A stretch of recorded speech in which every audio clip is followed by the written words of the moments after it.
யாரும் சாதாரண ஷினோபிஸ் கிடையாது. இந்த ஆர்கனைசேஷனை சேர்ந்த எல்லா ஷினோபிஸுமே அவங்க பிங்க புக்ல எஸ் கிளாஸ் கிரிமினல் டிவியன்ட் ஆகி இருக்காங்க. புரியுற மாதிரி சொல்லணும்னா அந்த ஹிட்டாச்சியும் அவங்கள ஒருத்தன் தான். ஹிட்டாச்சி உச்சிகாவை நான் முன்னாடியே பிடிச்சிருந்தா நல்லா இருக்கும்னு நினைக்கிறேன். நமக்கு இந்த நிலைமையே கண்டிப்பா வந்திருக்காங்க. இப்போ எல்லாம் தாமதமாயிடுச்சு. என் கனவு நினைவாக வாய்ப்பில்லை. அந்த ஹிட்டாச்சி என்னை விட ரொம்ப பலசாலியா இருக்கான். கொஞ்சம் ஜாக்கிரதையாவே இருங்க.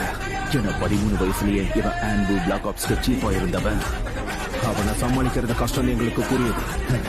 கஷ்டமா? அவனோட பாடி சக்தியை கூட இன்னும் நீங்க பார்க்கல. வீரா வீரா வீரா வீரா